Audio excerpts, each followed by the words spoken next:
Hi viewers, welcome to HM TV special chit chat. ఈ రోజు మనతో పాటు అంతర్వేద మూవీ టీం ఉన్నారు. మరి ఈ మూవీ ఈ రోజు రిలీజ్ అయింది, మంచి టాక్తో దూసుకుపోతోంది.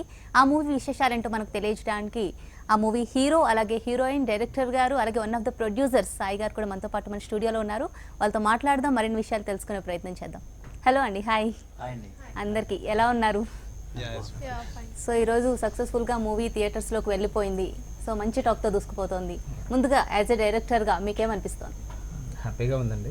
మా ఈ 2 సంవత్సరాల కష్టానికి ఒక రిజల్ట్ మాకు ఆల్రెడీ కాల్స్ వచ్చినాయి, వీడియో బైట్స్ కూడా వచ్చినాయి థియేటర్ దగ్గర నుంచి. జనాలందరూ కూడా మా సస్పెన్స్ థ్రిల్లర్ని ఎంజాయ్ చేస్తున్నారు. అసలు ఎలా అనుకున్నారు? మామూలుగా సోషియో ఫ్యాంటసీ చాలా ఈ మధ్య కాలంలో తగ్గాయి, అండ్ దట్టు ఒక సీరియస్ కాన్సెప్ట్తో రావడం చాలా తగ్గాయి, కామెడీ మిక్స్ చేస్తూ వస్తున్నాయి. సో ఇప్పుడు ఈ టైంలో ఈ సీరియస్ కాన్సెప్ట్తో ఎలా తీసుకున్నారు? ఇది అంటే జనరల్గా నేను ఒక ఆడియన్గా ఒక సినిమా ఎందుకు చూడాలి అనే క్వశ్చన్ నాకు నేను వేసుకుంటే, సినిమాలు ఏదైనా కొత్తదనం ఉంటేనే జనాలు వస్తారు. నేను బేసిక్గా తమిళ సినిమాలని, హిందీ, ఇంగ్లీష్ డబ్బింగ్ సినిమాలు కూడా చాలా సినిమాలు హిట్ అయిన సందర్భంలో. సో కొత్త వాళ్ళతో వెళ్తున్నప్పుడు ఖచ్చితంగా కథ బలంగా ఉండాలి, కథనం బలంగా ఉండాలి. దీన్నే మెయిన్ బేస్ చేసుకుని ఒక చాలా కష్టమైన పరిస్థితుల్లో స్టార్ట్ చేసాం. యాక్చువల్లీ మేము అమెజాన్ ప్రైమ్కి అలా వెళ్ళి ఇచ్చేద్దాం అనుకుని మొదలుపెట్టిన సినిమా థియేటర్లోకి వచ్చింది. అక్కడే మేము సక్సెస్ అయ్యాం, అండ్ జనాలు కూడా స్పందన చాలా పాజిటివ్గా ఇచ్చి మాకు విజయాన్ని ఇచ్చారు. ఓకే, అలాగే సాయి గారు, వన్ ఆఫ్ ద ప్రొడ్యూసర్స్ మీరు, మీకు ఎలా అనిపించింది? మూవీ చూసారా మీరు? యా, ఆబ్వియస్లీ ప్రివ్యూ మాల్ చూసాం ఒకసారి.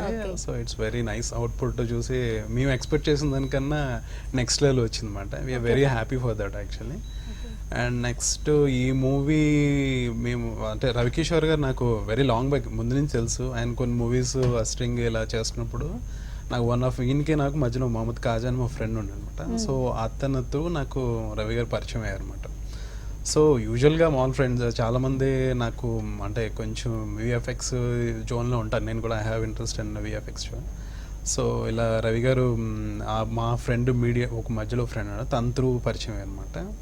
సో ఈయన ఆ తర్వాత కొన్నాళ్ళు మూవీస్ మామూలు డైరెక్షన్ చేస్తుంటారు చిన్న చిన్న మూవీస్, ఓకే అనుకున్నాను. కానీ ఆ తర్వాత అన్ఎక్స్పెక్టెడ్గా నాకు అంతర్వేదం గురించి కాన్సెప్ట్ చెప్పారు అనమాట.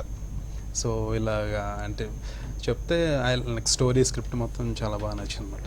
సో ఆ తర్వాత నేను కూడా వన్ ఆఫ్ ది ఈ క్రౌడ్ ఫండింగ్లో నేను కూడా ఒక పార్ట్నర్ అవుతే బాగుంటుంది కదా అని చెప్పి ఇన్వాల్వ్ అయ్యన్నమాట. బికాస్ ఆఫ్ ఏంటంటే ఆ స్టోరీలో ఉన్న కంటెంట్ కానీ, నెక్స్ట్ దాంట్లో సబ్జెక్ట్లో సస్పెన్స్ థ్రిల్లర్ కానీ, నెక్స్ట్ అంటే ఫ్యాంటసీ అండ్ ఇప్పుడు జనరేషన్కి మధ్యలో మా నేరియేషన్ బాగా చెప్పారు. సో అది చెప్పే విధానం కూడా రవి గారు చెప్పే కాన్ఫిడెన్స్ లెవెల్ని బట్టి నాకేమనిపించింది అంటే నాకు కూడా వన్ ఆఫ్ ది పార్ట్నర్ అవుతే బాగుంటుంది అని మంచి కాన్సెప్ట్. ఈ జనరేషన్లో ప్యారలల్గా రెండు బాగుంటుంది కదా అని చెప్పి I was interest in this actually. So తర్వాత మూవీ నేను ఎక్స్పెక్ట్ చేసిన కొన్ని అంటే కొన్ని మెయిన్ పోసాని గారు కానీ, లేకపోతే తనిఖీల భరణి గారు కానీ, సో వాళ్ళు కూడా అనే మూవీలో seniors. So I was very అన్ని చెప్పిన వాళ్ళు కూడా ఉన్నారు క్యారెక్టర్స్ అంటే ఇంక చాలా ఎక్సైటింగ్ ఫీల్ అయింది. సో షూట్లో కూడా వాళ్ళు చాలా ఎంకరేజ్ చేశారు యాక్చువల్గా, భరణి గారు కానీ పోసాని గారు కానీ. They are very encouragement. So movie output కూడా చాలా బాగా వచ్చింది. సో అలాగే అమర్, మీరు హీరోగా ఫస్ట్ ఫిలిం, దీనికంటే ముందు మూవీస్ ఏమైనా చేశారా? లేదండి, ఇది నా ఫస్ట్ మూవీ. ఇదే ఫస్ట్ ఫిలిం. షార్ట్ ఫిలిమ్స్ అలా ఏమైనా చేశారా? లేదండి, యాక్చువల్గా నేను యాక్టర్ అవ్వాలని కానీ హీరో అవ్వాలని కానీ ఎప్పుడు అనుకోలేదు. లేదండి, అది నా ఊహ కూడా లేదు. బట్ మా డైరెక్టర్ ఏం అవ్వబోయే హీరో అయ్యారు? నేను ఏమి అవుదాం అనుకోలేదండి, నా వర్క్ ఏదో నేను చేసుకుంటున్నా. నా డైరెక్టర్ గారు మన రవి గారు ఇద్దరం చైల్డ్హుడ్ ఫ్రెండ్స్ అండి, చిన్నప్పటి నుంచి బాగా బెస్ట్ ఫ్రెండ్స్. తను 6 years బ్యాక్ ఇండస్ట్రీకి వచ్చారు. అప్పటి నుంచి తను ట్రై చేస్తూ ఉన్నారు, అసిస్టెంట్గా డైరెక్టర్ చేశారు, నామినేషన్ తెచ్చుకుని ఇవన్నీ జరుగుతూ ఉన్నాయి. వెయిట్ చేస్తున్నాం మేము ఎప్పుడైనా మా డైరెక్టర్ మా రవి ఒక మూవీ స్టార్ట్ చేస్తాడు మేము చెప్పుకోవాలి గొప్పగా అనేది. లేదండి, ఆ విషయం అయితే ఆలోచన పడలేదు, కనీసం లేదండి. తను మూవీ చేస్తాడని మాకు వెయిటింగ్ అనమాట. మీ ఫ్రెండ్స్ అంతా తను ఎప్పుడు తొందరగా మూవీ చేస్తే మా వాడు డైరెక్టర్ ఉన్నాడు అక్కడ అని గొప్పగా చెప్పుకోవాలని ఆలోచనలో ఎదురు చూస్తూ ఉండేవాళ్ళం. ఒక సడన్గా నాకు ఈ కాన్సెప్ట్ అనుకున్న తర్వాత నాకు ఒక మిడ్ నైట్ కాల్ వచ్చిందండి, అర్జెంటుగా హైదరాబాద్ రా అని చెప్పేసి వస్తే. మీరు? నేను వైజాగ్ అండి, వైజాగ్ మాది. సడన్గా వచ్చిన తర్వాత ఒక మీట్ పెట్టారండి ఇక్కడ మీటింగ్ పెట్టి అందరు ఇంట్రడ్యూస్ చేస్తున్నారు అనమాట, తనిది అప్పుడు ఆల్రెడీ ప్రిపేర్గా ఉన్నారు, కానీ నాకు తెలియదు ఆ విషయం. ఓకే, మీకు సర్ప్రైజ్ అన్నమాట. వచ్చేది బాగా కొత్త మూవీ కదా అంతే ఏంటి అని చెప్పి ఆ థింకింగ్ వచ్చి ఆబ్వియస్లీ ఐ ట్రస్టెడ్ సార్, అలా జరిగిపోయింది అనమాట. సో మొత్తానికి చాలా రోజుల తర్వాత మళ్ళీ బాగా ప్రాపర్ గా తెలుగు మాట్లాడే అమ్మాయిని మళ్ళీ అంతర్వేదం సినిమాలో చూస్తున్నాం. అప్పుడు కూడా రాకపోతుండే సార్, ఇప్పుడు వచ్చింది కదా కొంచెం. సినిమాలో కూడా కొంచెం సంస్కృతం డైలాగులు ఉంటాయండి, ఓకే, దానివల్ల కొంచెం చాలా మంది ఇబ్బంది పడ్డారు. బట్ తెలుగు మాత్రం అందరికీ బాగా వచ్చింది ఈ సినిమా ద్వారా. అంటే దీనికి ఈ సినిమాకి చాలా స్ట్రగుల్స్ ఫేస్ చేసామండి స్టార్టింగ్ డేస్ నుంచే కూడా. అయితే ఈ సినిమా కంటే ముందు అంటే ఈ అంతర్వేదం ఎలా స్టార్ట్ అయిందో అది తెలియాలంటే మా కార్టూన్ అనిమేషన్లో చేసామండి. తర్వాత మానేసిన తర్వాత వాళ్ళందరూ టీం అందరిని గ్యాదర్ చేసి నాకు సినిమా చేస్తున్నా, మీరు డైలీ ఒక 1 hour 2 hours నాకు స్పెండ్ చేయండి అని చెప్పేసి అందరినీ మోటివేట్ చేసిన తర్వాత వీళ్ళందరినీ పిలిచాను. అంటే నేను అంతకుముందు సినిమాకి ఆడిషన్స్ ఇవన్నీ చేయడం వల్ల నాకు కొంతమంది పరిచయాలు ఉన్నాయి నా ఆఫీస్లో. వాళ్ళందరినీ పిలిచి సినిమా చేస్తున్నానంటే అందరూ హ్యాపీగా సినిమా చేస్తున్నందుకు హ్యాపీ, కానీ ప్రొడ్యూసర్ లేదని అందరూ డల్. అంటే ఎలా అండి, సినిమా కదా, పైగా నువ్వు చెప్తున్నావు గ్రాఫిక్స్ చెప్తున్నావు, పెద్ద బడ్జెట్ ఇది అంటే పెద్ద బడ్జెటే, కానీ నేను ఇక్కడ మొదలు పెడతా. నాకు ఆల్కెమిస్ట్ బుక్ అంటే బాగా ఇష్టం అండి, పరశువేది. అలా మనం ఒకటి పాజిటివ్గా మనం వెళ్తూ ఉంటే మనకు ప్రకృతి సాయం చేస్తుంటుంది. ప్రకృతి మీన్స్ అలా అంటే ఒక 10 మంది ఉన్నప్పుడు నేను ఒక విషయం చెప్తే ఒక్కటి నమ్మినా నాకు ఆ సపోర్ట్ వస్తుంది. దీన్ని బాగా నేను బాగా నమ్ముతానండి, మనుషులు కూడా అది వెతుకుతుంటాను. అలా నేను చెప్పిన విని నేను ట్రావెల్ చేస్తూ వెళ్ళాను. నాకు ఫస్ట్ షెడ్యూల్ అయిపోయే వరకు కూడా నాకు ఎవరు ఆర్టిస్ట్లో కూడా అక్కడ వచ్చే వాళ్ళకి కూడా తెలియదు అనమాట. వస్తున్నారు చేస్తున్నారు, ఫస్ట్ షెడ్యూల్ అయింది, బాగా వచ్చింది. సరే అంటే సరే అని టైం ఇచ్చారు, ఖర్చు చెప్పమని రుణం తీర్చుకోలేనండి. అలా అక్కడ దాకా వచ్చింది. తర్వాత సినిమా కూడా బాగా వచ్చిందండి. ఈరోజు చూసిన రిజల్ట్ కూడా ఆడియన్స్ చెప్తున్నారు మంది ఆటల్లో. సో మొత్తం ఎంతమంది అండి ప్రొడ్యూసర్స్ ఈ మూవీకి? ఉంటారండి, అంటే ఒక 10-15 మంది దాకా ఉంటారు. అంటే అందరూ ఒకే అమౌంట్ అని కాదండి, అంటే ఒక్కొక్కరు ఎవరికి ఎంత వీలుంటే అంత. వాళ్ళందరికీ కూడా ఒకటే చెప్పా, ఎవరికి కూడా రిటర్న్స్ వస్తాయని అయితే ఇన్వెస్ట్ చేయొద్దు. ఒకసారి ఇన్వెస్ట్ ఇందులో మనకు వచ్చి దిగితే మాత్రం వస్తాయో రావో తెలియదు, వస్తే తీసుకోండి, రాకపోతే మాత్రం అడగొద్దు. బికాజ్ ఏంటంటే మీకు టాలెంట్ మీరు ఏదైనా చూపించుకోవాలంటే రండి అని ముందుగానే నేను మీటింగ్ పెట్టాను. అది విజువల్స్ కూడా ఉన్నాయి, నీ మాటలని రాకపోయినా చేయగలను, మహా అయితే ఇంకొక 6 నెలలు లేట్ అవుతుంది అంతకు మించి, కానీ చేయడం అయితే పక్కా. ఈరోజు తీసుకొస్తానని అప్పుడు చెప్పాను, తీసుకొచ్చి ఈరోజు థియేటర్లో పెట్టా.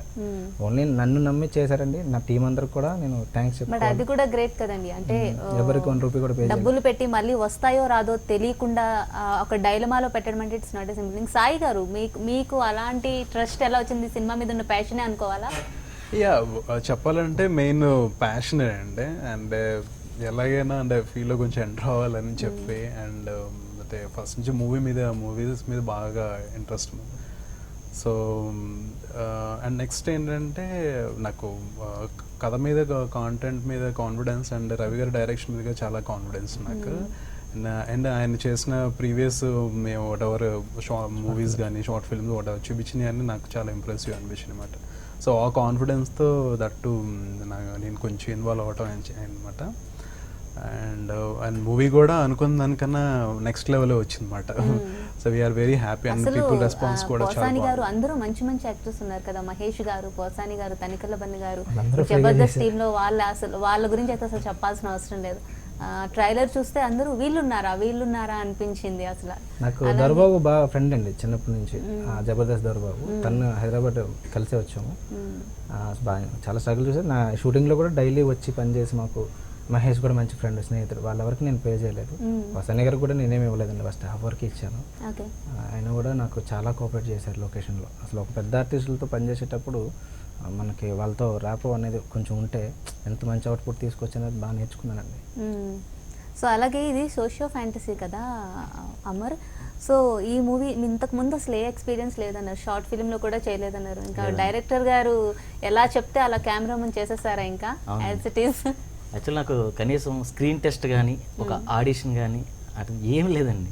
డైరెక్ట్ కెమెరా ముందుకు వచ్చాను, యాక్షన్ చెప్పారు, తను ఏదైతే చెప్పారో అది చేసేసాడు అంతే. బట్ అది కూడా చాలా కష్టం కదా, యాక్టింగ్ అసలు టచ్ కూడా లేనప్పుడు. లేదండి, యాక్చువల్ నాకు అసలు ఎంత కూడా నాకు యాక్టింగ్ అనేది టచ్ లేదు.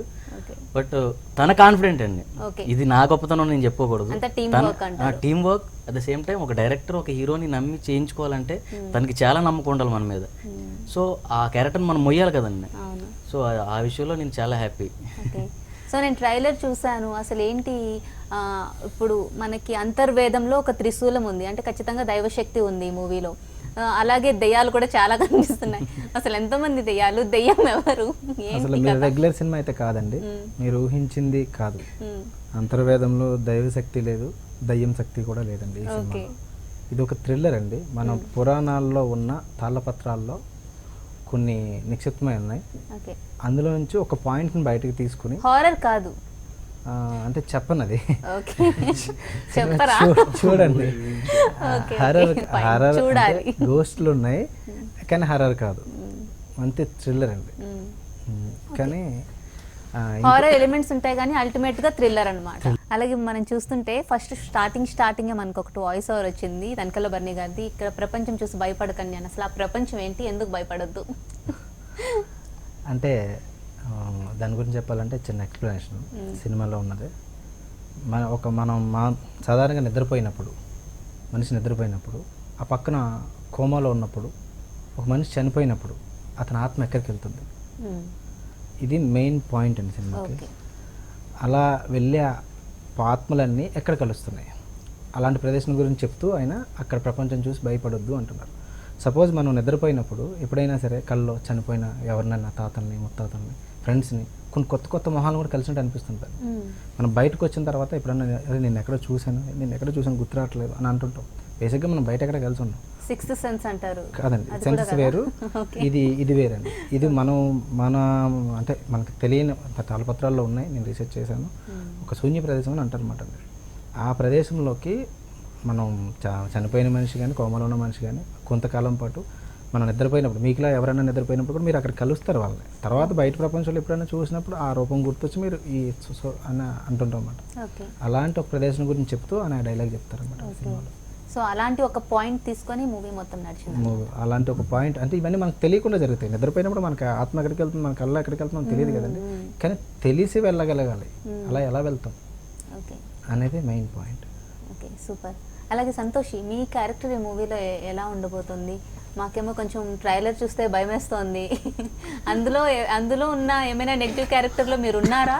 నెగిటివ్ క్యారెక్టర్ అనేది ఏం లేదు యాక్చువల్లీ. సో రివీల్ చేయకూడదు కదా, చేయలేము. అంటే మూవీ స్టార్టింగే ఒక మెంటల్ హాస్పిటల్లో ఉంటుంది, అంతే చెప్తాను, అంతే. అక్కడ ఉంటుంది. సో దాని తర్వాత మూవీలో చేంజెస్ వస్తూ ఉంటాయి అండ్ నా క్యారెక్టర్ కూడా కొంచెం రిఫ్రెష్ అవుతుంది. ఒక్కొక్కరికి ఒక్కొక్క ప్రాబ్లం ఉంటుంది. కళల్లో ఇతనికి ఒక హీరోకి ఒక కళలోకి ఒక రష్యన్ అమ్మాయి వచ్చి తనని చంపేస్తుంటుంది కళలో. ఓకే. తనకు అమ్మాయి ఎవరో తనకు తెలియదు అసలు కళలో, ఆ కథలో ఎప్పుడు లైఫ్లో కలిసి ఉండడు. కానీ అమ్మాయి వచ్చి చంపేస్తుంటుంది. నేను ఖచ్చితంగా చెప్తాను, పంచభూతాల సహాయంతో నేను చంపేస్తాను, ఇంగ్లీష్లో మాట్లాడుతూ. 5వసారి నిజంగా చచ్చిపోతావు నువ్వు, దమ్ముంటే కాపాడుకున్నట్టుగా చెప్తుంది. 4 times ఛాన్స్ ఇస్తుందా? 4 times ఛాన్స్ ఏం లేదండి, చంపేస్తుంది. వచ్చిన ప్రతిసారి చంపేస్తుంది, కళలో చంపేస్తుంది. మెలుకోబోతుకి తెలిసిపోతుంది. అంటే 3 సార్లు పట్టించుకోడు, ఫూలిష్ అనుకుంటాడు. 4వ సారి నేను సీరియస్గా తీసుకుంటాడు. చెప్పినట్టు కళ్ళలో చంపుతుంది అంటే నిద్రపోవడం కూడా భయపడుతుంటాడు తను. అలా తిన ప్రాబ్లం ఉంటుంది. తినకి ఒక మెంటల్ హాస్పిటల్లో తిన అడ్మిట్ అయి ఉంటుందండి క్యారెక్టర్. ఇంకో 2 క్యారెక్టర్లు ఉంటాయి. అలా ఒక్కొక్కరికి ఒక్కొక్క ప్రాబ్లం ఉంటుంది. వీళ్ళందరూ ఈ ప్రాబ్లం సాల్వ్ చేసుకోవడానికి తాళపత్ర గ్రంథాన్ని ఎలా యూజ్ చేసుకున్నారు అనేది మెయిన్. ఎవరి స్టోరీస్ వాళ్ళకుంటూ మొత్తం కలిపి ఒకటి ఉంటుందండి. రెగ్యులర్ ఫార్మేట్లో ఫస్ట్ హాఫ్లో 3 ఫైట్లు 2 పాటలు అలా ఉండదండి, మొత్తం స్క్రీన్ ప్లే బేస్ ఉంటుంది. లాస్ట్ సీన్ వరకు కూడా అలా కూర్చోబెడుతుంది. అలా మాకు చెప్పిన వాళ్ళు కూడా అలాగే చెప్పారు. సూపర్. సో అలాగే ఒక మూవీకి మ్యూజిక్ అనేది చాలా ఇంపార్టెంట్. సో ఈ మూవీకి మ్యూజిక్ ఎలా ఉంటుంది? మ్యూజిక్ చాలా బాగుందండి. కొన్ని అని తను ఈ సినిమాకి ఫస్ట్ మూవీ అవుతుంది. తను పెద్ద సినిమాలకు పనిచేశారు. తను కూడా నేను వెళ్ళిపోయి అంటే నాకు తెలిసిన పరిచయం మీద సినిమా ఆల్రెడీ అయిపోయిన తర్వాత నాకు వేరే బ్యాడ్ ఇన్సిడెంట్ ఒకటి ఉందండి. 1 year మ్యూజిక్ పై నాకు వేస్ట్ అయిపోయింది. ఆల్రెడీ ఒక వేరే మ్యూజిక్ డైరెక్టర్ చేసి పాపం అతనికి ఈ మూవీకి మొత్తం బ్యాక్గ్రౌండ్ మ్యూజిక్ అయిపోయాక తనకి ఏదో సంథింగ్ ప్రాబ్లమ్స్ వచ్చి నాకు ఇవ్వలేకపోయాడు మొత్తం. సో మళ్ళీ వేరే నేను ఈ కొన్ని అన్న దగ్గరకు వచ్చి ఇలా జరిగింది, ఇది పరిస్థితి, డబ్బులు అయితే ఇవ్వలేను, నాకు చేసి పెడతావంటే డైలీ 2-3 hours నాకు స్పెండ్ చేసి నేను ఆయన దగ్గర ఎర్లీ మార్నింగ్ 5 o'clock వెళ్ళి ఆయన దగ్గర కూర్చుంటే ఆయన రెగ్యులర్ టైం వరకు నాకు చేసి పెట్టేవాడు అనమాట. అలా బ్యాక్గ్రౌండ్ మ్యూజిక్ మొత్తం ఆల్రెడీ షూట్ చేసేసిన పాటలకే మేము సాంగ్స్ మళ్ళీ కొట్టించాం. విజువల్స్ అయిపోయిన పాటలకి ఓకే మళ్ళీ సాంగ్స్ అదే టెంపోలో కూర్చుని ఇదే టెంపోలో కావాలని చెప్పేసి సేమ్ మళ్ళీ చేసుకుని మొత్తానికి డబుల్ వర్క్ అయింది. బట్ మంచి ఎక్స్పీరియన్స్ అయింది, మంచి అవుట్పుట్ వచ్చింది. అది డబుల్ అయిందన్న దానికంటే నాకు చాలా హ్యాపీ ఏంటంటే సినిమాలో ఆర్ఆర్ ఉంటుందండి, పెద్ద సినిమా అలా ఉంటుంది. అలాగే ఒక మూవీ ఏ మూవీకైనా తెలియదు కానీ ఇలాంటి సోషియో ఫ్యాంటసీ అయితే ఖచ్చితంగా బ్యాక్గ్రౌండ్ స్కోర్ ఆర్ఆర్ అనేది చాలా ఇంపార్టెంట్. అదే కూర్చోబెడుతుంది ఒక ప్రేక్షకుని థియేటర్లో. సో అది మీరు ఏమైనా సజెషన్స్ ఇచ్చిన సందర్భాలు ఉన్నాయా మ్యూజిక్ డైరెక్టర్? లేదండి, ఆయన చాలా సీనియర్, ఆయనకి మనం సజెషన్ ఇవ్వాల్సిన అంత లేదు నిజంగా. ఆయన నాకు చెప్పేవాడు, రవి ఇక్కడ ఇలా ఉండే, ఇక్కడ సైలెంట్ ఉంటేనే బాగుంటుంది ఈ వాక్లో అని చెప్పేవాడు. నిజంగా ఆయనకి థ్యాంక్స్ చెప్పుకోవాలి అన్న. అప్పుడు ప్రజెంట్ ఇక్కడ లేరు, లైఫ్ తీసుకొచ్చేవాళ్ళు. అలాగే మీ ఇద్దరు ఫస్ట్ మూవీ హీరో హీరోయిన్గా చేస్తున్నారు కదా, సో ఈ టైంలో అంటే ఒకరికొకరు సజెషన్స్ ఈజీగా ఇచ్చుకోవచ్చు ఎందుకంటే ఎలాంటి సీనియారిటీస్ ఉండవు. అలా సజెషన్స్ ఇచ్చుకునేవారా మీ ఇద్దరు? చాలా చాలా సజెషన్స్ ఇచ్చుకునే వాళ్ళం. సో తను మీకు ఇచ్చిన బెస్ట్ సజెషన్ ఏంటి, ఏమైనా ఉందా అలా? బెస్ట్ సజెషన్ అంటే ఏముందండి, అంటే కొత్త కదా, తను కొంచెం నాకన్నా కొంచెం బెటర్. ఎందుకంటే తను కొంచెం అప్పుడప్పుడు కెమెరాలన్నా ఫేస్ చేసింది. ఆ పేరు తనకి అలవాటు ఉంది, కొంచెం అలవాటు ఉంది, బట్ నాకు అది కూడా లేదు. తను చెప్తూ ఉండేది చిన్న ఇట్లా ఉంది ఇట్లా ఉంది, అది మంచి కోఆపరేటివ్ ఉంది చాలా. సంతోషి, మీరు ఎప్పుడైనా అంటే ఒక సీన్ సరిగ్గా చేయక డైరెక్టర్ గారిని సతాయించిన సిచ్యువేషన్స్ ఉన్నాయా, లేదంటే సింగిల్ షాట్ ఆర్టిస్ట్ అండి? లేదు లేదు, సింగిల్ షాట్ అని కాదు, లేదు పర్లేదు బాగానే చేసేద్దాం. కానీ ఒక్క సీనే కొంచెం ఇబ్బంది అయ్యింది, అది మళ్ళీ రీషూట్ చేయించాడు సార్. ఓకే, ఎక్కడ కాంప్రమైజ్ అవ్వలేదండి, మళ్ళీ ఎక్స్ట్రా ప్యాచ్ వర్క్స్ పెట్టుకుని చేసుకుని వెళ్ళేవాళ్ళం. ఒకటి ఏంటంటే మాకు బాగా కలిసి వచ్చింది ఏంటంటే అందరూ ఫ్రెండ్స్ అయిపోయారండి. ఈ అమ్మాయి కూడా ఎక్కడో మేము ఫైట్ ఎక్కడ చేసామంటే సిటీ అవుట్స్కట్లో ఒక ఫారెస్ట్లో చేసాం. తను సింగిల్గా వచ్చింది, మాతో ఒక చైర్ ఉంటే చైర్లలో కూర్చొని పడుకున్నా, దోమలు కొడుతుంటే దోమలు కొట్టుకుంటూ. ఫుడ్ చెప్తే ఫుడ్ రాలే, ఆ రోజు నైట్ ఫుడ్ కూడా లేదు. అంటే ఇవన్నీ ఎందుకు చెప్తానంటే ఒక కోఆపరేటివ్ అండి ఆ రోజుకి మాకు. అలా చాలా హెల్ప్ చేసింది బాగా. ఓకే, పర్సనల్గా యాక్టింగ్ పరంగా కూడా నాకు ఏం కావాలో అది నేను అక్కడ తీసుకున్నాను. మీరు రాబట్టుకున్నారన్నమాట? లేదు, అమ్మాయి చేసింది. అమ్మాయి చేసింది, మీరు కూడా రాబట్టుకోవాలి కదా చాలా వరకు. అలాగే ఈ మూవీకి సినిమాటోగ్రఫీ అనేది చాలా ఇంపార్టెంట్. ఈ మూవీకి సినిమాటోగ్రఫీ ఎవరు? శివ దేవరకొండ అని, తను నా ఫ్రెండ్ అండి. మేము షార్ట్ ఫిల్మ్స్ చేసాం. తను చెప్పినప్పుడే ఫస్ట్ నేను టీం సెలెక్ట్ చేసుకున్నప్పుడు తను పెట్టుకుని, ఇది పరిస్థితి శివ, నువ్వు కెమెరా సంబంధించి ఎక్విప్మెంట్ నువ్వు తీసుకొచ్చుకోవాలి, ఇది నీ భాగం అంత తనకి ఏ పార్ట్కి ఆ పార్ట్ అప్ చెప్పేసి తను తెచ్చుకున్నాడు. అలాగే తన దగ్గరుండి చేశాడు మొత్తం అంతా. తనకి ఏమీ ఇవ్వకపోయినా సరే, అంటే మీన్స్ ప్రొడక్షన్ అంటే పెద్ద లైట్స్, క్యారమెన్లు, జనరేటర్ ఏం లేవు. కొన్ని సన్లైట్తో చేసుకుంటే కొన్ని చిన్న చిన్న లైట్స్తో తీసుకుని అలా ఎల్ఈడి లైట్స్ టెక్నాలజీని యూజ్ చేసుకున్నాం. అలా ఇస్తేనే అవుట్పుట్ ఇచ్చాడు. మా వాడికి నెక్స్ట్ సినిమాలో కొంచెం మంచి ఎక్విప్మెంట్ ఇస్తారు. అందరూ ఓన్ చేసుకొని అంటే మన సినిమా అనుకొని దే ఆర్ ఎవ్రీబడి చాలా ఇంట్రెస్ట్గా చేశారు. అలా చేయడం వల్ల ఇంత మంచి అవుట్పుట్. ఆబ్వియస్లీ అందరూ ఎవరి రిక్వైర్మెంట్స్ వాళ్ళకి చెప్తే మనకి బడ్జెట్ పెరిగిపోతూ ఉంటుంది తప్ప తగ్గేది ఉండదు, మూవీ కంప్లీట్ అవ్వదు. నా ఫిలిం అనుకొని అలా చేశారు ఎవ్రీబడి. అది బాగా ప్లస్ కూడా అయింది మూవీకి. ఇన్వాల్వ్ అయ్యి ప్యాషనెట్గా చేశారు అందరు ఎవ్రీబడి, యాక్టర్స్ కానీ టెక్నీషియన్స్ కానీ. అంటే ఎవరికి మనం పే చేయట్లేదండి. ఫస్ట్ బాగా అండర్లైన్ చేసుకున్న విషయం ఏంటంటే డబ్బులు ఇస్తే వచ్చి పని చేయడం వేరు, 24 hours కంటిన్యూగా షూట్ చేసిన సందర్భాలు ఉన్నాయండి. ఈరోజు మార్నింగ్ 6కి వెళ్తే ఎందుకు 24 hours చేయాలంటే ఆ లొకేషన్ ఛార్జ్ ఎక్కువ, 20 hours పెడితే ఇంకో కాల్ షీట్ పడుతుంది. సో ఏం చేసి అందరికీ చెప్పేసి రేపు అమౌంట్ మిగిలిస్తే రేపు వేరే లొకేషన్కి ఉపయోగపడుతుంది, అందరూ 24 hours చేసేద్దాం, నెక్స్ట్ డే గ్యాప్ తీసుకుందాం, అలా క్యారీ చేసామండి. ఓకే, సో ఫైనల్గా మూవీ థియేటర్స్లోకి వచ్చేసింది, సక్సెస్ఫుల్గా రన్ అవుతుంది. ఇప్పుడు ఈ మూవీకి పోటీ కూడా ఏం లేదు. సో దానికోసం మంచి మౌత్ టాక్ కూడా బాగుంది కాబట్టి మీ అందరికీ కంగ్రాచులేషన్స్ అండి. ఫైనల్గా మూవీ గురించి హెచ్ఎంటీవీ ప్రేక్షకులకు ఏం చెప్తారో చెప్పండి. ఇది చిన్న సినిమా అండి, చాలా ప్యాషన్తో అందరూ కలిపి చేసాం. ఒకసారి వాచ్ చేయండి, మీకు ఖచ్చితంగా నచ్చుతుంది, బోర్ కొట్టదు, సస్పెన్స్ థ్రిల్లర్గా ఉంటుంది. కొత్త సినిమా కావాలి అనుకున్న వాళ్ళు ఎవరైనా ఈ సినిమా చూడండి, ఖచ్చితంగా నచ్చుతుంది. థ్యాంక్ యూ సో మచ్ అండి, మీ వాల్యుబుల్ టైం ఇక్కడ స్పెండ్ చేసి మూవీ గురించి చాలా విషయాలు చెప్పారు. ఈ మూవీ పెద్ద సక్సెస్ అవ్వాలి, అలాగే మీ టీం దగ్గర నుంచి ఇలాంటి మూవీస్ చాలా రావాలని, ఇలా టీమ్ వర్క్తో కూడిన మూవీస్ చాలా మంచివి రావాలని మనస్ఫూర్తిగా మేము హెచ్ఎంటీవీ నుంచి కోరుకుంటున్నాం. Thank you so much. So చూసారు కదా వ్యూయర్స్, ప్రొడ్యూసర్స్ ఒకరు కాదు ఇద్దరు కాదు, ఒక 15 మంది వరకు ప్రొడ్యూసర్స్ కలిపి ఒక టీం వర్క్ చేసి ఒక మంచి మూవీని మీకు అందిస్తున్నారు. సో అందరూ తప్పకుండా థియేటర్స్లో చూడండి, వాళ్ళు కోరుకుంటుంది మేము కోరుకుంటుంది అదే. Keep watching HMTV.